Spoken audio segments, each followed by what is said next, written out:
And we are live. Good evening, everybody, and welcome to Mishnah Mastery. Finally, back on the air after a very, very long absence. We are finally, please God, going to be able to finish chapter 9 and chapter 10 of Bava Kamma, thus completing the first Masechta of Seder Nezikin. So here we go. Let's dive straight in and hope that we can do it some justice. So chapter 9. What on earth is that about? So chapter 9 is still in the realm of stolen items and thievery. And the question that we are going to be dealing with is what happens if something happens to the stolen item while it's in the possession of the thief? You see, when a thief steals something, they halachically acquire that object. They have to repay what they have stolen. And so there's lots of things that could happen at any point between the theft and the time at which the thief is caught and has to repay. So says the Mishnah in Perek Tes, Mishnah Aleph, chapter 9, Mishnah 1. Hagozel eitzim, somebody who steals wood, va'asan kalim, and he makes kalim, makes vessels out of that wood. Or semer, he steals wool, va'asan begadim, and he makes clothing out of the wool. Meshalem kish'as hagazela, says the Mishnah, he has to repay the original owner, the victim, the amount of money those items were worth when he stole those items. You see, Mr. Gucci could go and steal someone's wool, turn it into a multi-thousand-pound dress, and still only have to pay back the value of the wool that it was worth when it was stolen. Gazal para meuberes. If a person stole a pregnant cow, violda, and then the cow gave birth. Rachel tu'una, or he stole a sheep that was laden with wool, uguzazar, and then sheared off the wool. Mishalem demei para ha'omedes leiled, he has to pay the victim the value of the cow when it was still pregnant. Demei Rachel ha'omedes ligazes, and the value of the ewe, the value of the female sheep. Wait, is a ewe female or male? Pardon me? Male. Ewe's male, thank you. And the value of the sheep at the time when it was ready to be... No, but a Rachel is a female sheep. Anyway, the value of the sheep at the time that it was still laden with its wool. Gazal hara, person steals a cow, and it's abra etzla, and it gets pregnant while it is under the domain of the thief. Vialda, and then it gives birth while it's within the domain of the thief. Rachel, or he has a sheep, venitana etzla, and it becomes laden with wool while in his possession. Ugzaza, and then he shears the wool. Mishalem kish'as hagzela. So he only has to pay back the value of those animals at the time when it was stolen. Zeh kalal, says the Mishnah. This is the general rule. Kol hagrazlanim mishalem kish'as hagzela. All thieves must pay back according to the value of the item at the time when it was stolen. Mishnah base. We're going to be dealing with what is considered to be a significant change to the item that gets stolen. Says the Mishnah, Gazal behema v'hizkina. The person stole an animal, and that animal got old. Avadim v'hizkinu. He stole a slave. I guess that would be kidnapping. V'hizkinu. And the slave became aged while under his domain. Mishalem kishas hagzela. He has to pay back the value at the time of when he stole those things. Rabbi Meir omer ba'avadim omer lo harei shalach lefanecha. Rabbi Meir fundamentally agrees that since aging is a significant change and would reduce in value as time goes on and they become less useful, so he would agree that by animals, the person should have to pay back at the stronger, younger value. But, says Rabbi Meir, with slaves, he disagrees. And he would say that the person that he has robbed is the same person that he should get back, as it were, and that should be the value that he has to pay. So he would say that old age isn't significant enough of a change for a non-Jewish slave. Says the Mishnah, Gazal matbeya v'nisdak. If a person stole a coin and that coin became cracked, which would reduce its value, keeping in mind that back in the day, money was worth exactly the material that it was at the time. Peiros v'kiva, he stole fruit and the fruit rotted. Yain v'echmitz, he stole wine and the wine fermented and became vinegar. Meshalem kishas hagzela, the person has to pay back the value of those items at the time when they were stolen, which was when they were of higher value. Matbeya v'nifsal, if a person stole a coin and it became obsolete. Truma v'nitmeis, or he stole truma and the truma became contaminated with tuma. Chametz v'avar alav pesach, he stole chametz and then Pesach came and went, and so now that chametz is forbidden to have any benefit from.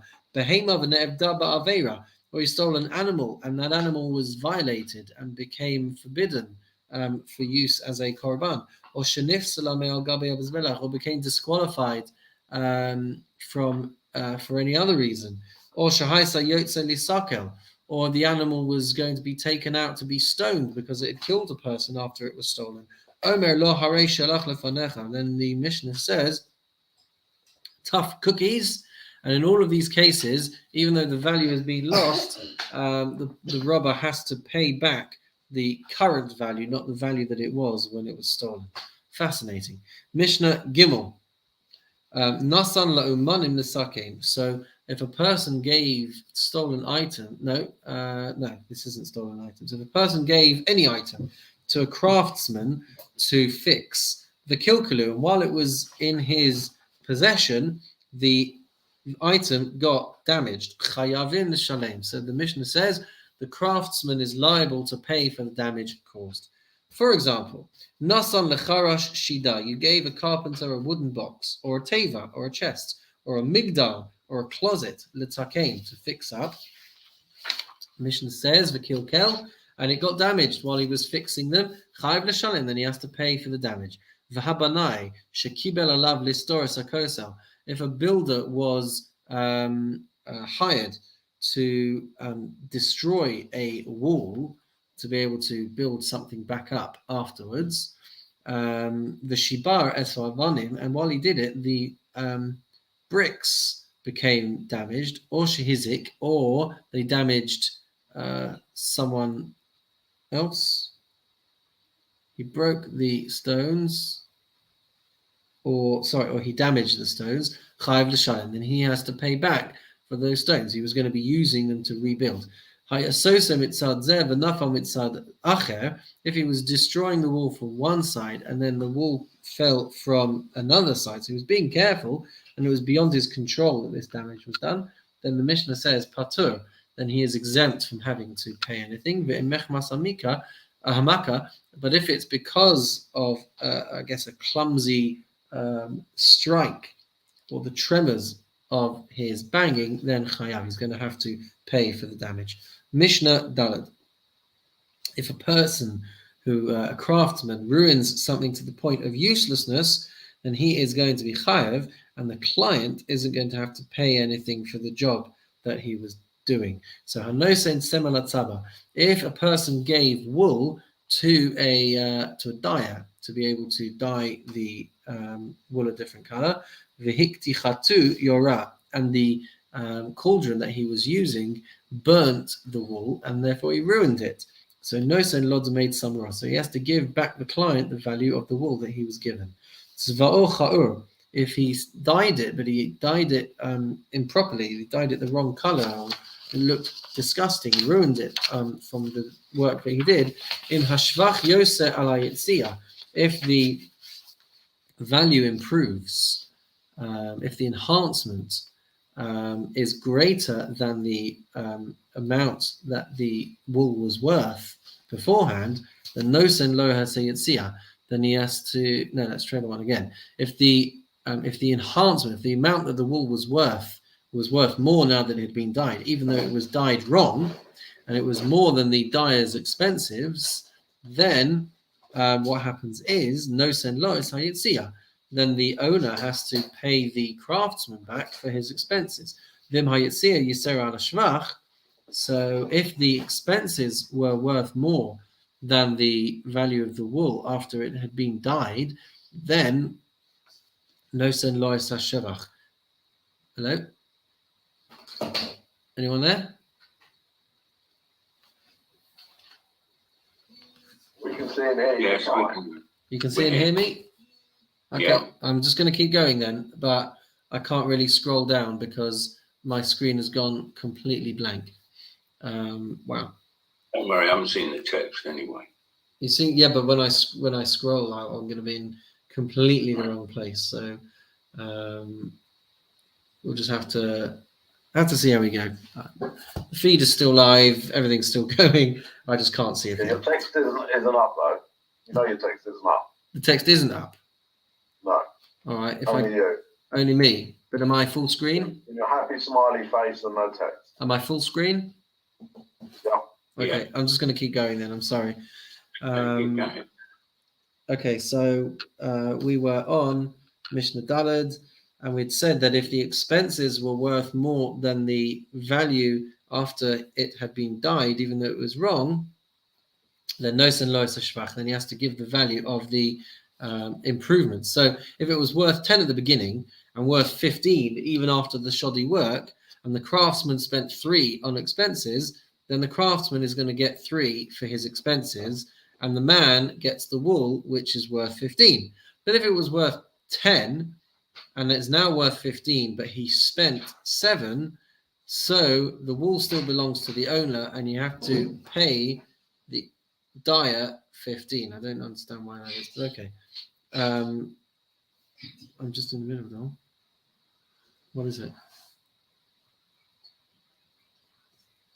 No. Okay, let's. Yeah. Okay, let's boa lo Adam.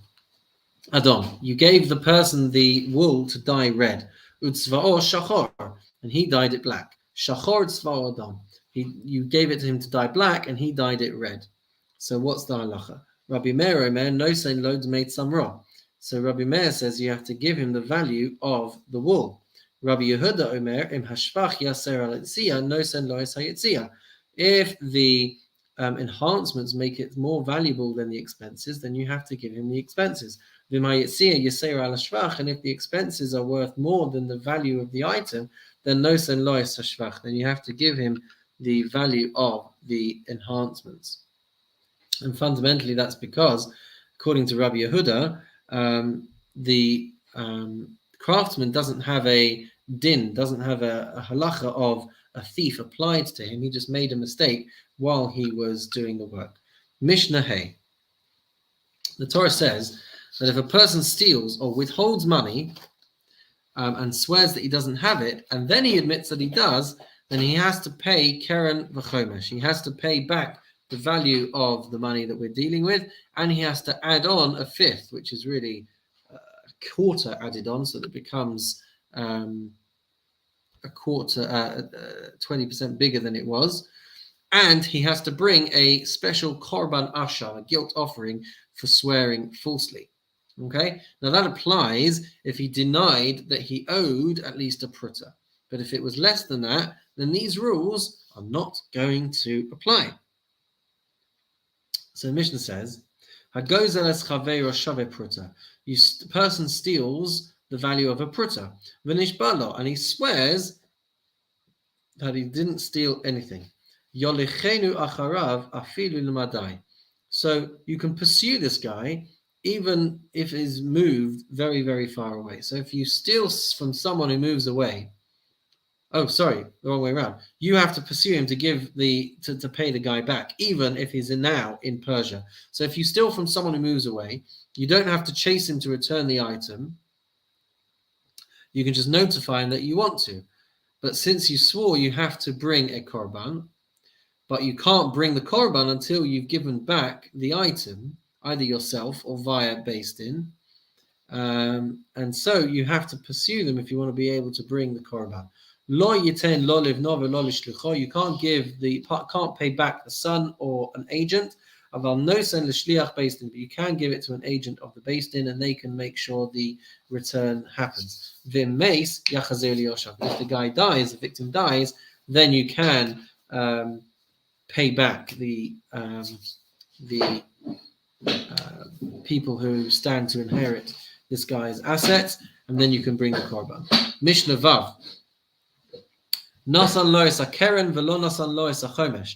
A person pays back the keren, which is the core value of what you stole, but you didn't pay back the additional fifth. Machal lo ala keren velo machal lo ala shemesh ala chomesh. So you can forego the payment of the keren.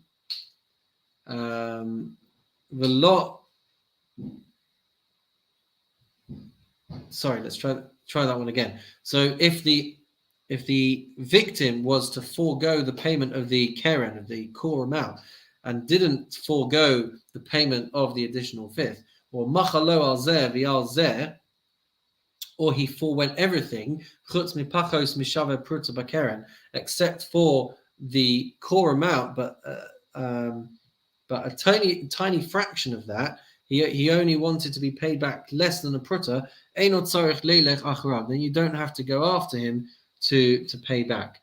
The thing is as follows, that only the payment of the keren is going to unlock the ability to bring the korban. So if you're not paying back the keren properly, either because you're not paying back a pruta, or because you are or because the owner has said you don't need to pay him back, so then you don't have to run after him, but you won't be able to bring the korban either.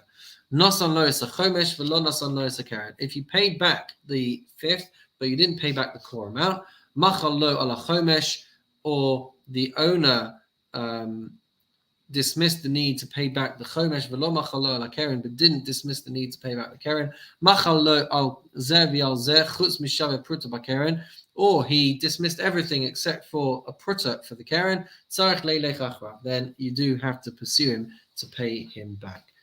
Mishnah Zion. If he swears falsely that he doesn't owe the chomesh, then the process starts again and again and again until the chomesh is worth less than a pruta. So each time you swear falsely, you're going to have to pay keren the chomesh, right? But each time you do that, that's going to become smaller and smaller and smaller if you are lying about the chomesh. So Mishnah says, "Nasan lo es keren." He pays back the core amount, and he swears he doesn't owe the additional fifth. So then he has to pay a fine of the fifth on top of that fifth. Until the core amount of that fifth becomes smaller than the value of a pruta. Similarly with a deposit, Shneimar, b'pikadon o b'shemes yad o b'gazel o ashak esamisa o matzah aveda v'chichesh bar v'nishba al hashaker. So the verse is talking about deposits, or money which gets lent, or stolen money, or withheld money, or lost objects which he denies, and he swears on any of these falsehoods. So hareze mishalim keren v'chomesh v'asham. So a person who lies and swears about any of these things is going to have to pay back the core amount that he owes, plus the fifth, plus bring a korban asham. Says the Mishnah, Heichan pikdoni. If a person says, "Where is my deposit?" and the person says back, "Amar lo avad, it got lost." Mashbiacha ani.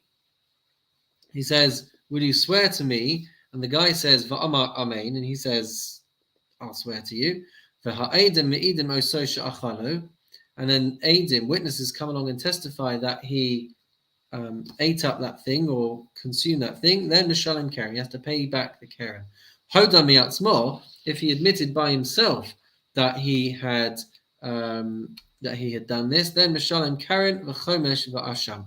Then he has to pay back the Karen and the fifth and the Asham. Says the Mishnah in Mishnah Hey. Fine.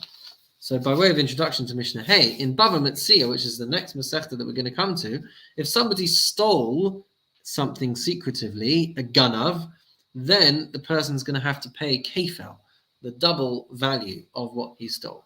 That's if he was... is she crying?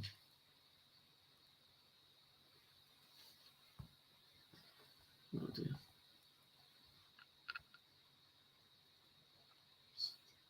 If he is a shomer chinam, no, maybe not. If he is a shomer chinam, which means that he is guarding this item for free, and he says it was stolen secretively, then he has to pay kefel. He pays kefel for claiming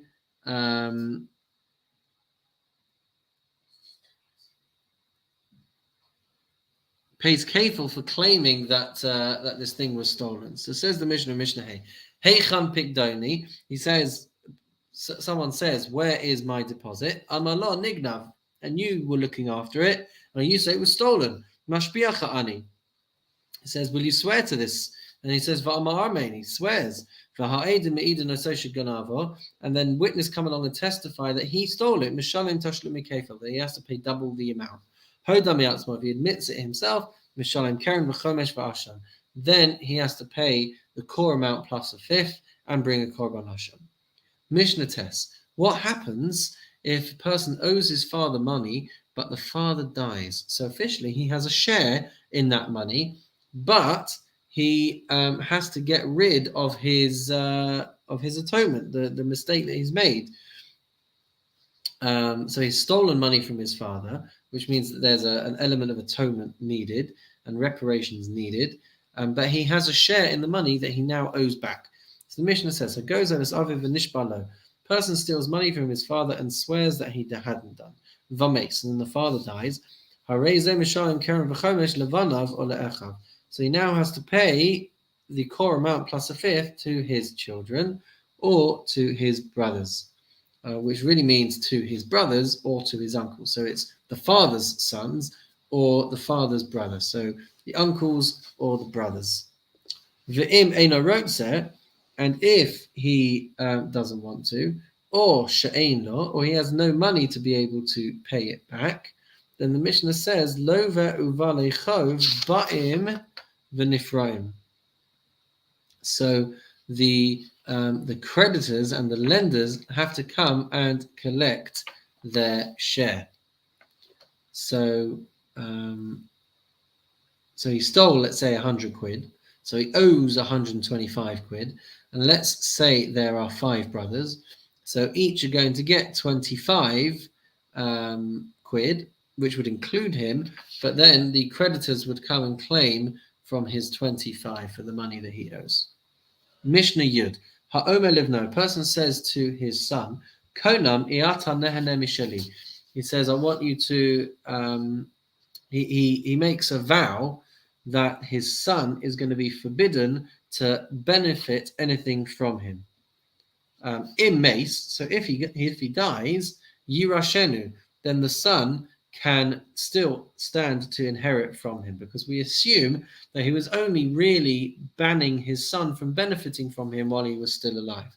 But, says the Mishnah, b'chayav v'moso, if the father swore and made a promise that his son would never stand to have any benefit from him in his life or after his passing, then in mace lo yirashenu. So if he dies, then he has disinherited the son from being able to get anything from him. Can't have any benefit from him whatsoever. V'yachazir levanav or le'echav. And the money therefore would go to the other sons or to the father's brothers. V'emein lo, and if he doesn't have the money to be able to pay it off, then lovo valechov ba'im v'nifraim, and people can come and collect from the money which is owed. It would have to be distributed nonetheless. Mishnah Yud Aleph. Hagozel es hager v'nishba lo. A person steals from convert and swears that he didn't do so. Vames, and then the ger dies, leaving no inheritors, which is going to create a complication for bringing the korban. So the Mishnah says, why is it going to bring a complication? Because you've got no one to pay back, and therefore you're not going to be able to bring the korban. You're going to have to pay the money back to the kohanim, and then va'asham mizbeach, and then you can bring the asham to the mizbeach. Shneimar ve'im ein la'ish goel lahashiv ha'asham elav. If the person doesn't have any relatives to be able to redeem this money onto, ha'asham hamushav la'ashem la'kohen. So the asham, the stolen money, is going to basically go to this kohen. Milvad ela kippurim asher yechaper bo alav, except for the korban asham of Yom Kippur, which help me with this. Asher yechaper bo alav. I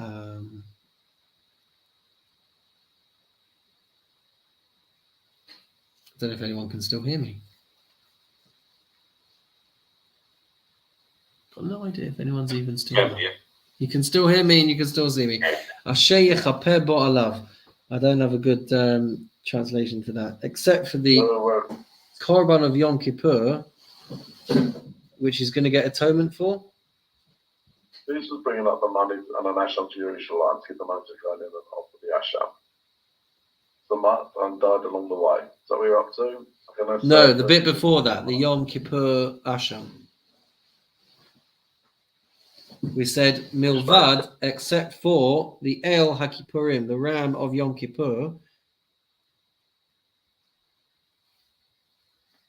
It's literally the sentence before that.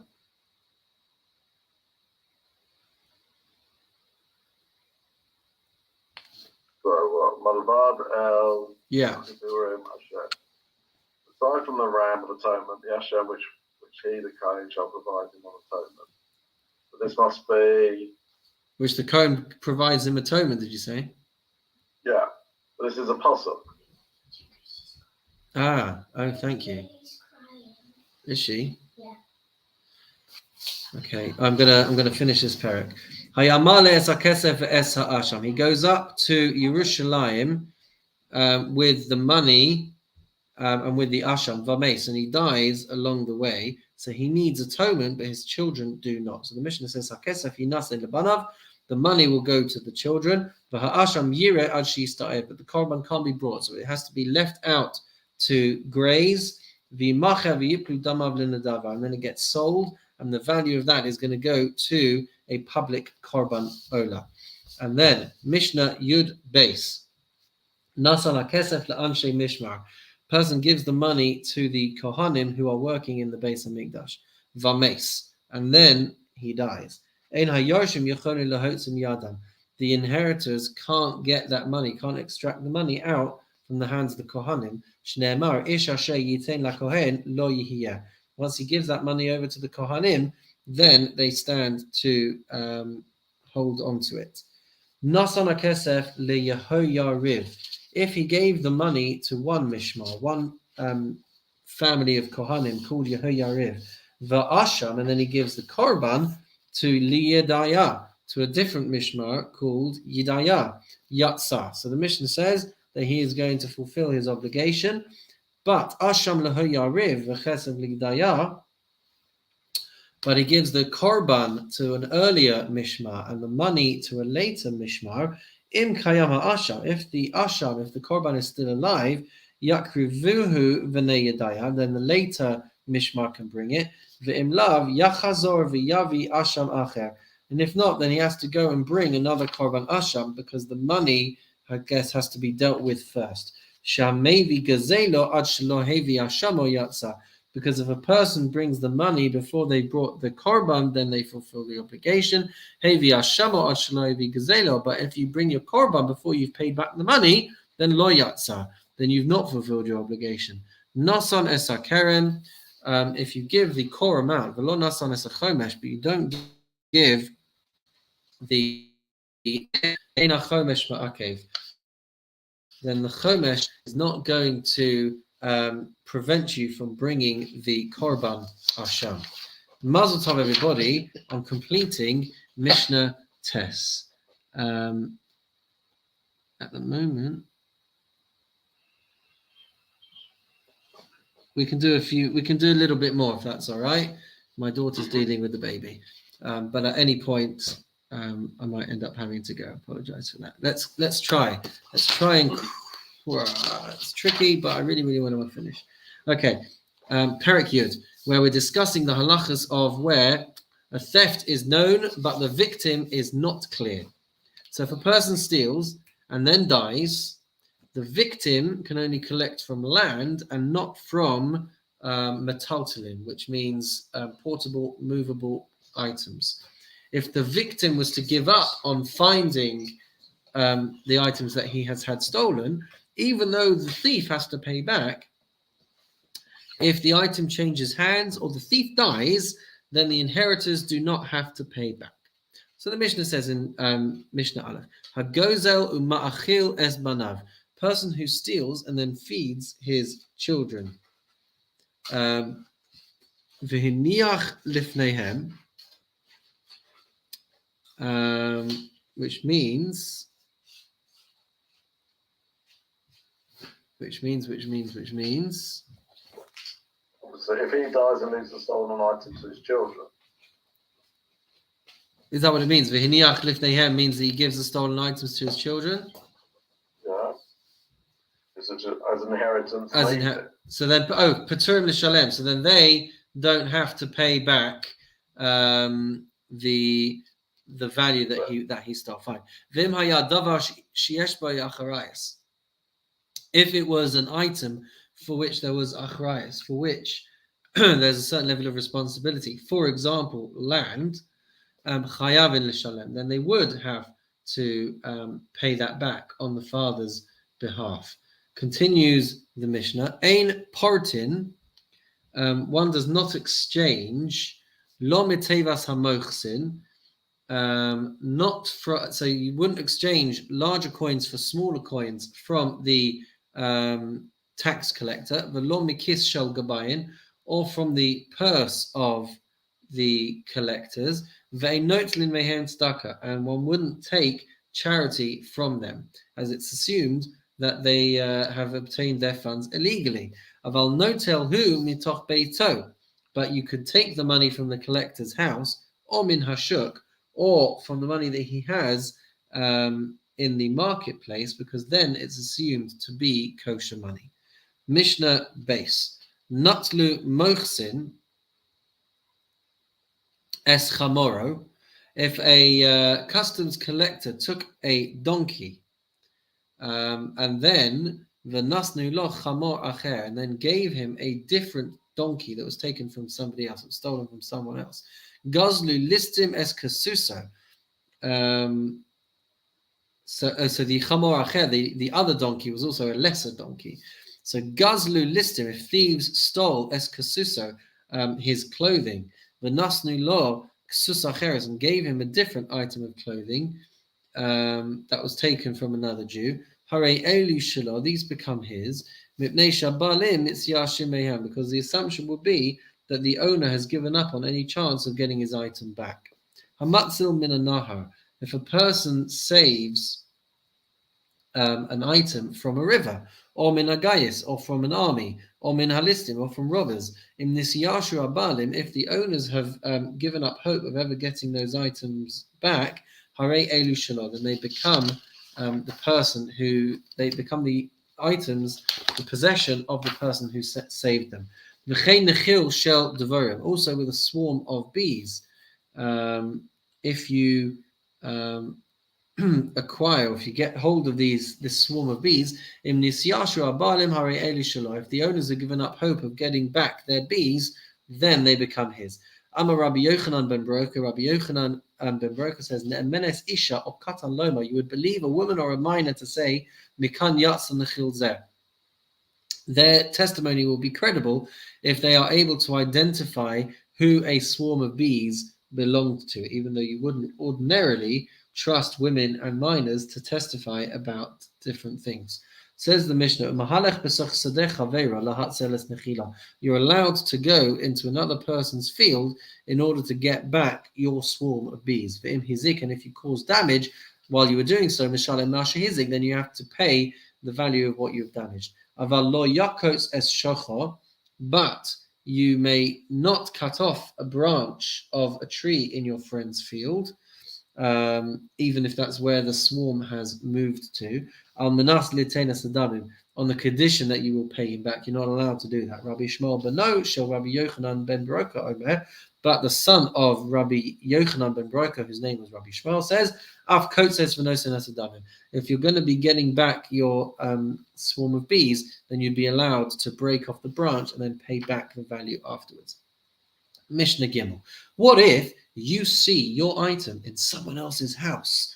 So the Mishnah says, Hamaku Kelav usfarav biyadacher. You see your items or your books in someone else's possession.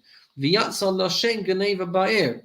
And not only that, but a rumor has spread in the city that you have lost something, or that it's been stolen. So you've gone and filed a claim that you've had something stolen. So you haven't given up hope. So Mishnah says, Yishava lo lokeach Kamma nasan v'yitah. So the Mishnah says that the purchaser, the one who might have bought your items, right? So we're not presupposing here that this guy has stolen your items, but maybe he's gone to the pawn shop and bought this thing that belonged to you. He didn't know it belonged to you, so he's bought it innocently. So Yishava lo lokeach Kamma nasan v'yitah. So he has to swear an oath as to how much he spent, and then he can take that sum of money and give back the items to this person. And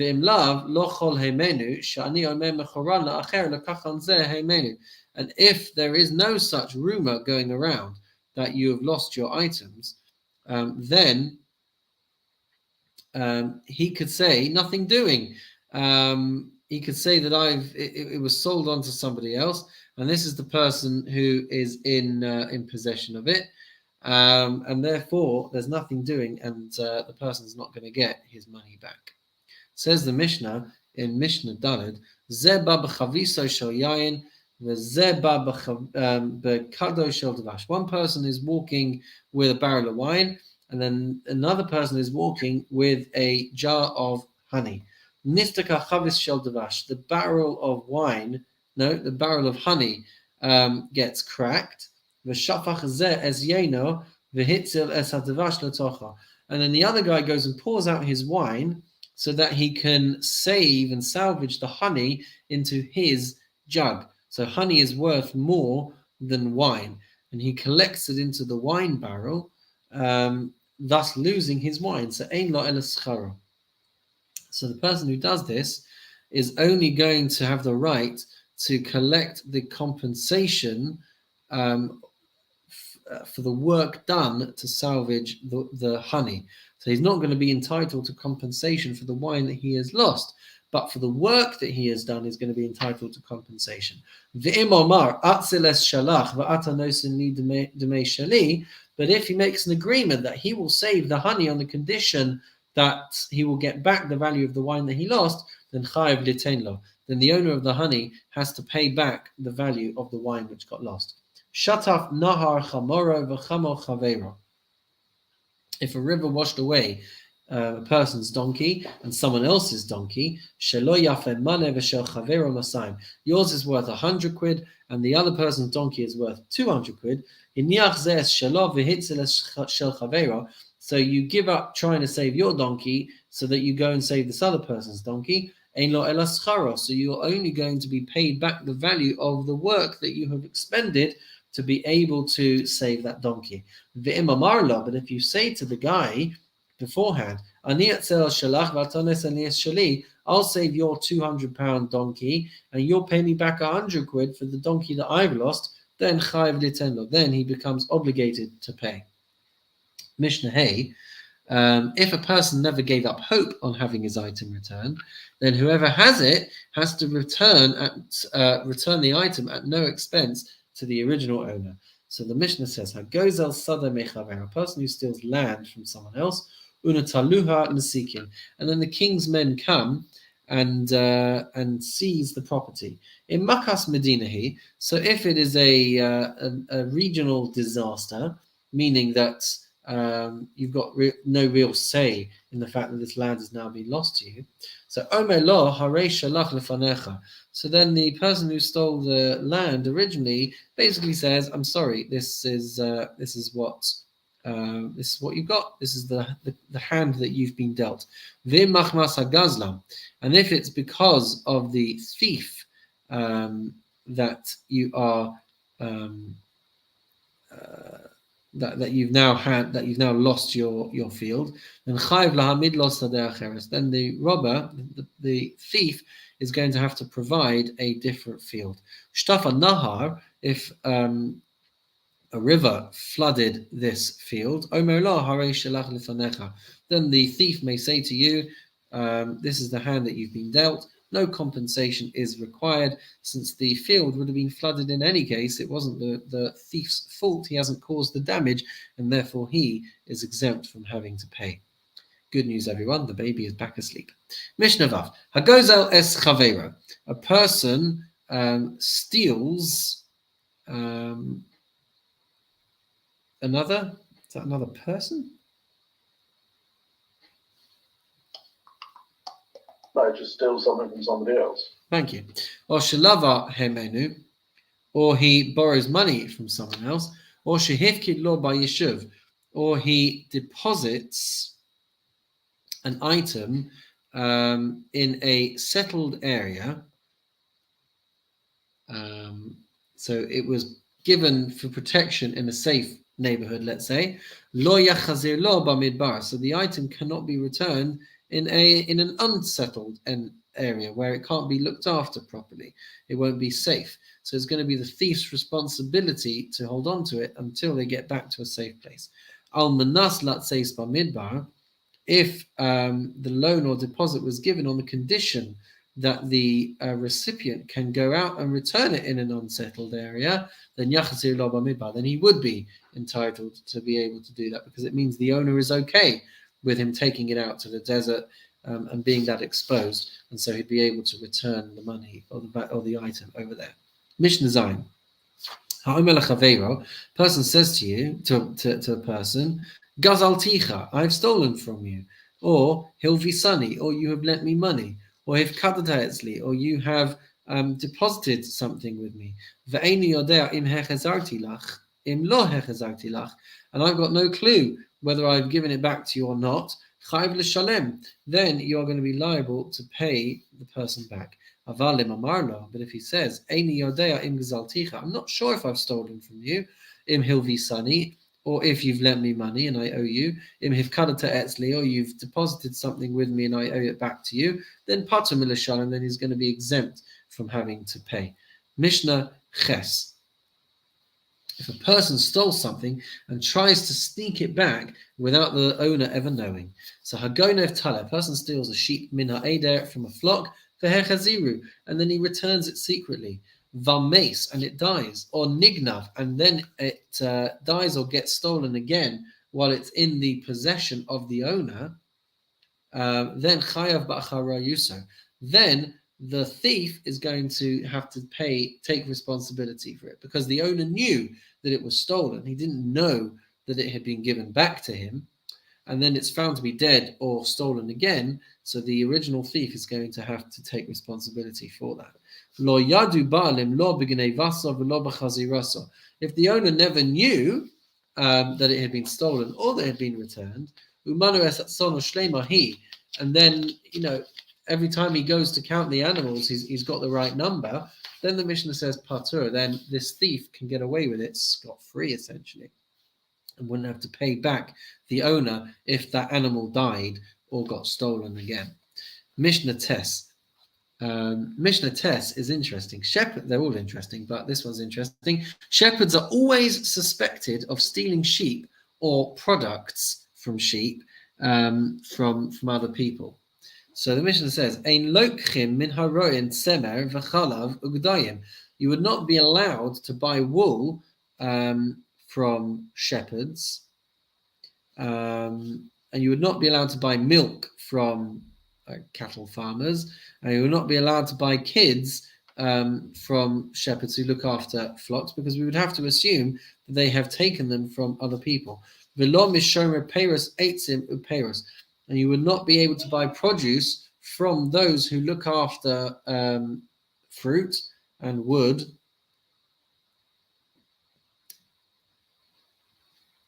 Oh, sorry. And you wouldn't be able to buy eitzim uperos. You wouldn't be able to buy wood or fruits from people who look after trees and fruit, because we would have to assume again they would have probably stolen them from somewhere else. But you would be allowed to trust women, even though generally you can't buy things from married women because their husbands own their merchandise. So things where we can assume that they have been made by the women, then we can assume that they've done those jobs, and then you can buy them from the women. So we would assume that women of Yehuda, the area of Judea, who were, I guess, very proficient in making woolen goods, so you can buy from them. And you can buy linen goods from women in the Galilee area. And you can buy calves in the Sharon, as the women in these locations often work with these things, and so you can assume that they are selling them with the owner's consent. And in regards to all of these things, if the woman selling told the buyer to hide it, then also you'd be forbidden to buy these things, as there is good reason that they have probably stolen from their husbands to be able to do it. You'd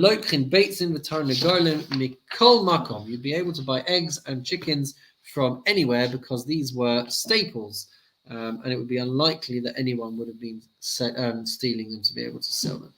Mishnah test. What about material left over by craftsmen but given to him by the owner? So let's say a person takes in a bunch of material and says, make a suit for me out of this. What happens to the offcuts?